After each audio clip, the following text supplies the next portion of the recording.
नमस्कार, आप देख रहे हैं सी न्यूज भारत और मैं हूं आपके साथ ज्योति अरोरा। वक्त हो गया है न्यूज बुलेटिन का, तो आइए नजर डालते हैं इस वक्त की बड़ी खबरों पे। पिपराकोठी में स्थानीय पंडित दीनदयाल उपाध्याय उद्यानिकी एवं वानिकी महाविद्यालय परिसर में रविवार को पूर्व मंत्री प्रमोद कुमार सहित अन्य भाजपा नेताओं ने पंडित दीनदयाल उपाध्याय की प्रतिमा पर माल्यार्पण कर उन्हें श्रद्धा से याद किया। इस अवसर पर पूर्व मंत्री श्री कुमार ने उनकी जीवनी पर प्रकाश डालते हुए उनके आदर्शों पर चलने की विषय में प्रमुख डॉक्टर अरविंद कुमार ने बात कही। उपाध्याय जी के जन्म दिवस के अवसर पर हम कहना चाहेंगे कि पंडित दीनदयाल उपाध्याय जो सांस्कृतिक राष्ट्रवाद, एकात्म मानववाद के सूत्रधार ही नहीं बल्कि इसके रचयिता थे और इन्होंने भारत की अर्थनीति बनाई और जिसमें इन्होंने कहा कि समाज के अंतिम व्यक्ति का जब तक उदय नहीं होगा तब तक भारत उदयमान नहीं होगा। और इन्हीं पंडित दीनदयाल उपाध्याय के नीति और सिद्धांतों को लेकर हमारे अटल बिहारी वाजपेयी ने अंत्योदय कार्यक्रम किया, गरीबों को मुफ्त अनाज का काम दिया और जो गरीबों का जो इंफ्रास्ट्रक्चर था, रहन सहन के स्तर थे, जो जिनके पास नल जल नहीं थे, जिनके पास शौचालय नहीं थे, जिनके पास छत नहीं थे, जिनके पास बिजली नहीं थी, तो ये जो गरीबों का जो रहन सहन का स्तर जो है, जो अंतिम पौदान के लोग थे, ये वंचित हो गए थे और इसी अंतिम पौदान के लोगों को मूलभूत सुविधा से सुसज्जित करने का काम। मोतिहारी से सी न्यूज संवाददाता आलोक शर्मा की रिपोर्ट। फूलपुर कोतवाली क्षेत्र के बरसता गांव के रहने वाले राजनाथ यादव 32 वर्षीय पुत्र हीरा लाल मुंबई में रहकर ड्राइविंग का काम करता था। अभी वह शनिवार सुबह मुंबई से घर लौटा और उसके दोस्त सराय ममरेज थाना क्षेत्र के नासिर पट्टी गांव निवासी राजेश यादव व आलोक यादव पुत्र कमल बहादुर यादव ने शनिवार शाम उसे दावत के बहाने बुलाया और स्कॉर्पियो गाड़ी में बैठा लिया तथा उसकी चाकू से घोंपकर बेरहमी से हत्या कर दी। हत्या करने के बाद आरोपियों ने ही उसके घर फोन कर दुर्घटना का ढोंग रचा। मृतक राजनाथ 4 भाइयों में सबसे छोटा था। फोन किया, हम कहे कहाँ आया, बड़की माई ढूंढा था, चिल्ला था, सुरेश के लिए गवाया कहाँ आवा था। सुरेश राहुल घरे जात है, हम जात है, मौसी की लड़किया है, जात है, हम फूलपुरा आवत है। हम कहे चढ़वई पे जाता है, कहाँ यहाँ 4 व्हीलर से है, 4 व्हीलर से है, चढ़वा गाड़ी हम के देखे अनियर बा। फिर हम पूछे का अब कोई बतान गाड़िया हम चलावत है, दुश्मन है पीछे बैठा रहे, पीछे वही समरे रमाऊ को मार दी है। कौन मारा है कुछ पता चला अभी तक? अरे बतावत है न, वही टकलुआ है कोताए के। क्या नाम है उसका? अरे हम टकलुआ 1000 टकलू हमारे सामने उसका नाम लिख रहे। बुलाया कौन था? फोन करके बुलाया कौन था? फोन कर टकलुआ बुलाए से। तो अच्छा, तो वो बुलाया वही हत्या करवा दिया। टकलुआ बोलवाए सब, ओका नाम टकलुआ मानसिया पापा लेते रहे, अब हम ओका नाम नहीं जानत रहे। बम्बई से आया था, वो सुबह 5 बजे उतर गया फूलपुर में, वो घुड़सेमपुर उतरा, फिर आया घर पे, अपन वो फोन किया, बराबर फोन करते हैं कि आओ मिलने आओ मिलने, तो बोला कि हम जाते हैं प्रतापपुरा, तो हमको पैसा दो। यहाँ से 2 लड़का 2 चक्का से गया, फिर करे बाद वो 4 व्हीलर लेके आया, कहते हैं तुम चलो संग में, कहे नहीं यार हम नहीं जाएंगे, हम घर जाएंगे, कहे नहीं साथ में चलो 5 मिनट में आते हैं। बस वो लोग ले गए ढाबा पे, खाना खाए मिल के कुल सब लोग, वो करे बाद पिला खिला के मारना आया, चाकू से यहाँ पर भोग दिया। अच्छा, चाकू से? हाँ, चाकू से हाँ, यहाँ पर भोग दिया। अच्छा, फिर करे अलावा मार दिया, मुँह से खून निकला था जो गाड़ी का। आप लोगों को सूचना कैसे मिली? हम लोग को सूचना मिली कि जब वो बार फोन करते थे। नहीं वो ये जब उनकी हत्या हो गई थी, तो हत्या हो गई तो बॉडी कहाँ बरामद हुई? सुनो, हम अपने ससुराल में रहे, तो हमारे मौसी में गाड़ी में मार के हमारे भाई के ऐसे छोड़ दिया। हमारे भाई गाड़ी में है, वो फोन कर दिया हमारे मौसी के लड़का के पास कि तुम्हारे मौसी के लड़का इसकी दंड हो गया, खत्म हो गया। उनको फोन कर दो, लल्लू पप्पू के नंबर लेके ले जाए, गाड़ी से ले जाए, उसी की गाड़ी उसी के भाई ले जाए। तो मतलब आप कह रहे हैं कैसे हुआ? कल बॉम्बे से आया हो, क्या नाम है उनका? राजनाथ। अच्छा, और उसका दोस्त बुलाया कि आओ भाई पार्टी। क्या नाम था उसके दोस्त का? वो नहीं बता सके थे। कहाँ का रहने वाला है? नासिक पट्टी अच्छा, हाँ बताएं, जी। वही के थे। फिर क्या हुआ? यहाँ से 2 आदमी गए थे, दो चक्का गाड़ी से। हाँ, उसके बाद में ये जो छतौना की टंकी है पेट्रोल, वहाँ पे यार कारी पियो लेके वो 3 आदमी खड़े। अच्छा, और यहाँ पे जब ये हमारे 2 आदमी गए तब वो उतरे हुए, तो ये लोग भी उसको गाड़ी में बैठा कहें चलो, दोनों लड़कियों ने कहा ना तुम पे चलो, कहा ना तुम जाओ घरे, हम बिगड़ा जाओ। तो उसको लेके चला गए। इसको 20 रुपया दिया, कहा जाओ अपना तू चाय पानी पी लो, हाँ, और फिर चला जाओ। अच्छा। तो ये लोग क्या क्या मार दिए? यही लोग मारे हैं? हाँ वही लोग मारे। लड़किया का राजेश नाम अच्छा। मारे। राजेश नाम करके है। ये आप राजनारायण के पिताजी हैं? हम राजनाथ के पिताजी हैं। ठीक है, तो आपको क्या लगता है हत्या किसने कराया है? प्रयागराज से सी न्यूज़ संवाददाता रणविजय सिंह यादव की रिपोर्ट। घटना मध्य प्रदेश के रीवा जिले से है, जहां पर हत्या, लूट, चोरी की घटनाओं पर रोक नहीं लग पा रही है, या यूं कहें कि पुलिस का खौफ अपराधियों में नहीं है। शायद ही कोई ऐसा दिन होगा जिस दिन हत्या या बड़ी वारदात को अंजाम देकर अपराधी पुलिस को चुनौती दे रहे हों। ताज़ा मामला सिमरिया थाना क्षेत्र के बदरी गाँव का है, जहाँ विधवा महिला का शव उसी के घर में भूसे में दबा मिला। घटना की जानकारी लगते ही क्षेत्र में सनसनी मच गई। आनन फानन में पुलिस पहुंची और एफएसएल की टीम को बुलाकर साक्ष्य एकत्र करवाए। सिमरिया थाना क्षेत्र अंतर्गत बदरिया गांव है, यहाँ श्रीमती हीरा कली विडो हैं और अकेले रहती हैं। उनका एक बच्चा बाहर नौकरी में है और दूसरी बच्ची जो है उसकी शादी हो चुकी है। परसों से उनका संपर्क नहीं हो पा रहा था बच्ची का। तो कल वो घर आके देखी तो ताला लगा हुआ था, तो जिसकी सूचना उन्होंने थाने में दी, वो इंसान कायम हुआ था। आज वो बच्चे उसी घर में तलाशते हुए भूसावल गए होंगे, तो भूसा के घर में उस महिला का जो है हाथ दिखता हुआ दिखाई दे रहा है भूसा से। ये सूचना मिली है, तत्काल पुलिस मौके पर पहुंच गई है और वहाँ कार्रवाई की जा रही है। अब उसको लाश निकालने के बाद पंचनामा कार्रवाई होगी, इसके बाद स्थिति स्पष्ट होगी क्या है। प्रथम दृष्टया अब ये लाश का पंचनामा हो जाए उसके बाद पता चलेगा। अभी तो भूसा के अंदर है, वो कैसे पहुंची वहाँ, क्या हुआ। एफएसएल टीम भी हमारी वहाँ पे पहुँच चुकी है, इसके बाद ही कार्रवाई। रीवा से सी न्यूज़ संवाददाता अर्जुन तिवारी की रिपोर्ट। मध्य प्रदेश के रीवा से इस वक्त की बड़ी खबर आ रही है। बता दें कि निपनिया जन शिक्षा केंद्र अंतर्गत शासकीय पूर्व माध्यमिक विद्यालय दोही का मामला है, जहां विज्ञान विषय का अध्यापन कार्य करने के लिए रीना मिश्रा माध्यमिक शिक्षक की नियुक्ति की गई है। रीना मिश्रा को मानदंड क्रमांक 3 का कार्यवाहक जन शिक्षक भी बनाया गया है, जिसमें ये शर्त है कि वह अपने विद्यालय में कम से कम 4 पीरियड प्रतिदिन ले और उसके बाद जन शिक्षक का कार्य करें। लेकिन ये देखा जा रहा है कि रीना मिश्रा जब से कार्यवाहक जन शिक्षक बनी है, विद्यालय की ओर लौट कर नहीं गई। उसका परिणाम यह है कि विज्ञान विषय का खाता ही नहीं खुला। जी, हम आप एसपी के पास ये शिकायत लेकर आए हैं कि हमारे पति की हत्या कर दी गई, उनको साजिश से मरवाया गया। ज़मीनी विवाद के कारण क्षितिज मिश्रा जो कि नाबालिग है, उसको बोला गया कि तुम उनकी हत्या कर दो, फिर हम लोग ज़मीन वापस में बांट लेंगे, आधा आधा लेंगे, और उसी से हमारे पति की हत्या करवा दी। उसके आरोपी गिरजा शंकर, राकेश मिश्रा, इन्होंने ही उसको नाबालिग कह के आज 1 साल से ये, और गिरजा शंकर ने हमारे पति को आकर मारा भी।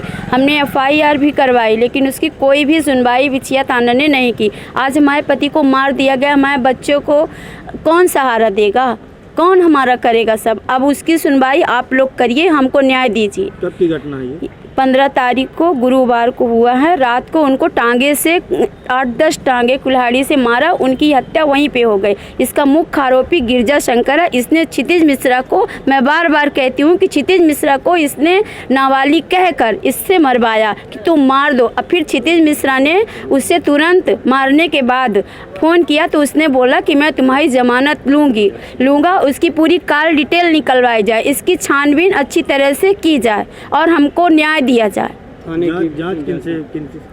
जांच हमको प्रियंका पाठक और जगदीश से हैं, जगदीश ठाकुर दो, उनके साथ उनको भी हमको चाहिए, वो भी उसकी तहकीकात करें, वो छानबीन करें। प्रियंका पाठक अभी नहीं आई और वो उस दिन पिछले काफ़ी समय से जगदीश ठाकुर थे और उस दिन जगदीश ठाकुर ने ही उस क्षितिज मिश्रा को पकड़वाया, उनके साथ में उनकी मदद की।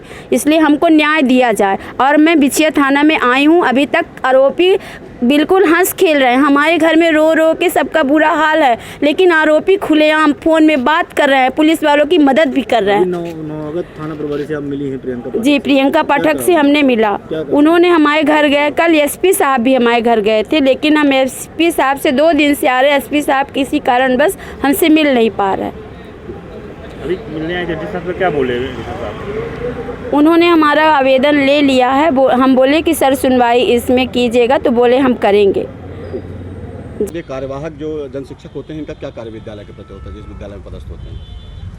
कार्यवाहक शिक्षक की जो पदस्थापना होती है वो डीपीसी के माध्यम से सीओ साहब करते हैं और वो शैक्षणिक कार्य के साथ साथ जन शिक्षक के कार्य भी करें।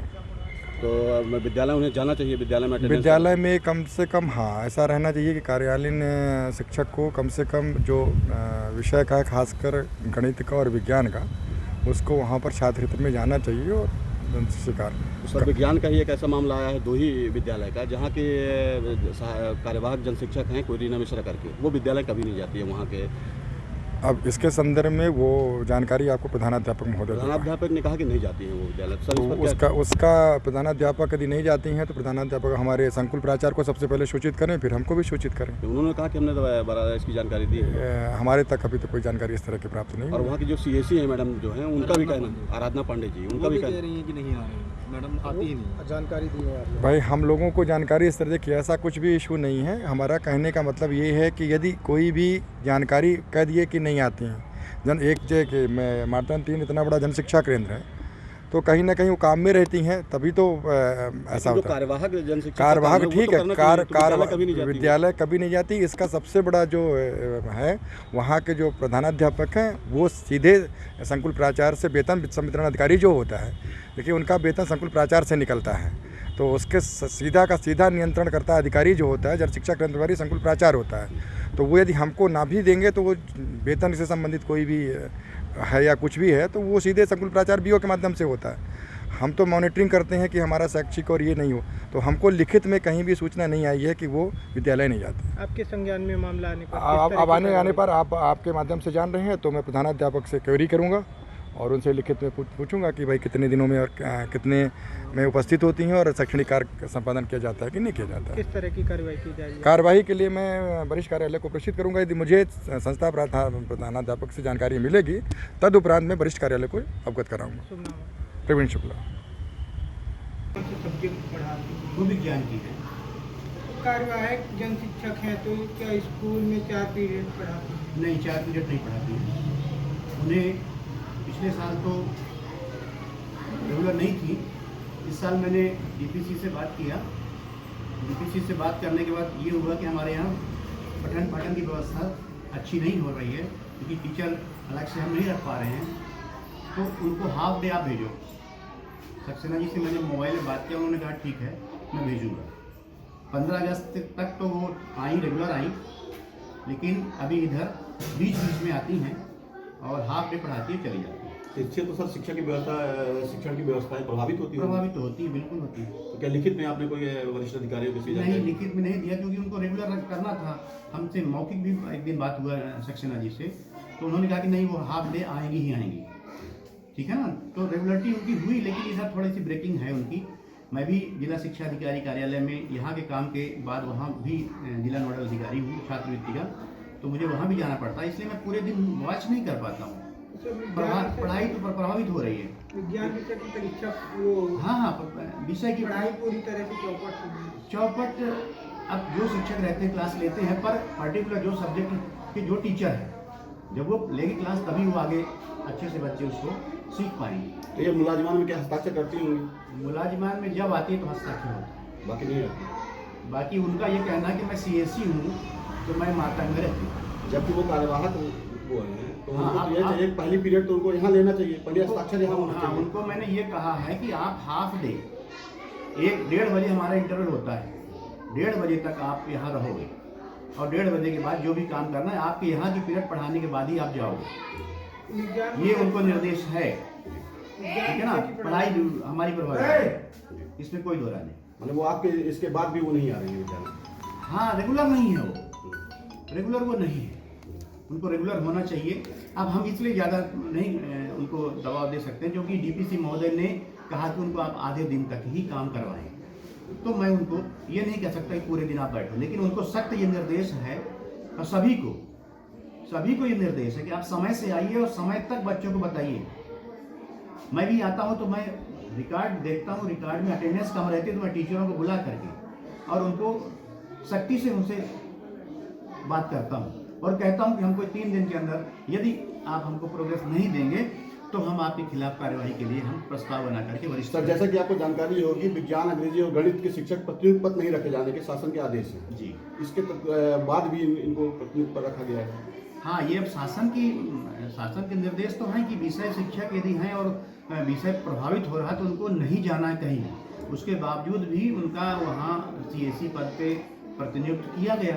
2-3 साल से, अभी तक ये इस साल की बात नहीं है, 2-3 साल से हमारा स्कूल सफ़र कर रहा है। कौन सी क्लास से स्कूल चालू हुई है? ये 1 से 8 तक है। खाने की क्या व्यवस्था है? खाने का मध्याह्न भोजन आता है मिड डे मील में, हमारे यहाँ एजेंसी लेके आती है। रोज अलग अलग दिया जाता है कि? हाँ, रोज अलग अलग दिया जाता है, मीनू के अनुसार ही आता है खाना। तो ये नहीं आती सर, तो विज्ञान की पढ़ाई तो नहीं हो पाती? विज्ञान की पढ़ाई नहीं हो पाती, होती है पर सब जो कैजुअल शिक्षक जाते हैं वही पढ़ाते हैं, जो जिसका मूल विषय है। किसी विषय के शिक्षक हाँ, उस विषय के शिक्षक तो नहीं पढ़ाते भाई। ये गणित की हो गई, और भी शिक्षा है, कोई संस्कृत के हैं, कोई सोशल साइंस के हैं, पर्टिकुलर साइंस की तो वही है, तो विषय तो प्रभावित होता है। तो उनका ना आने का क्या कारण बताती हैं? ना आने का कारण उनका CSE है, वो मातंग 3 में CSE के पद पर काम कर रही है, ऐसा वो बताया। क्या आदेश ही आया था उनका, पिछले साल मुक्त हुई है यहाँ से।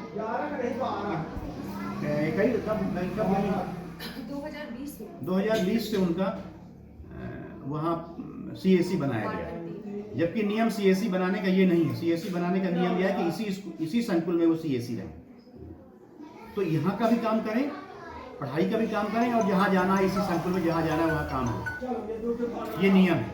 लेकिन नियम के विरुद्ध ही काम हुआ है।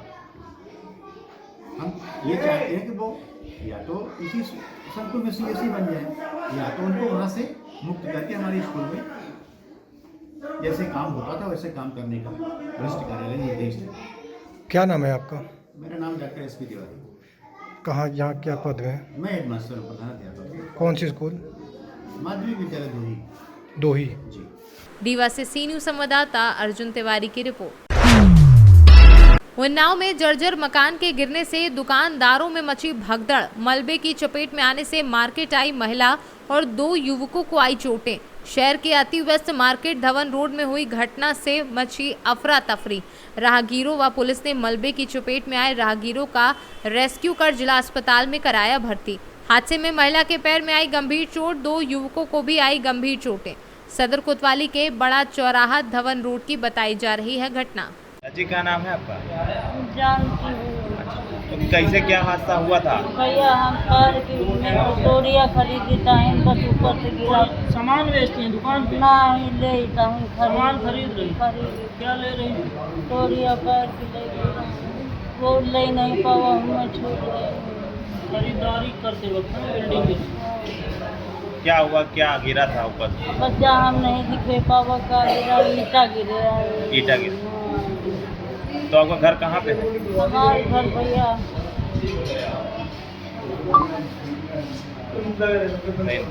कहाँ के रहने वाले हैं? हम कानपुर के रहने वाले हैं। क्या घटना हुई? भैया दुकान लगाए थे और अचानक जो है दीवार गिर गई। कहाँ पे दीवार गिरी? ये धवन रोड पे फौवाले की मंडी के बगल में। कितने लोग घायल? 2 घायल हुए, एक औरत घायल हुई, एक हम घायल हुए, ये उनके पैर में चोट आई, 3 आदमी। उन्नाव से सीनू संवाददाता अजय कुमार की रिपोर्ट। फिलहाल के लिए न्यूज़ बुलेटिन में बस इतना ही। देश दुनिया की तमाम बड़ी खबरों के लिए आप देखते रहिए सी न्यूज़ भारत।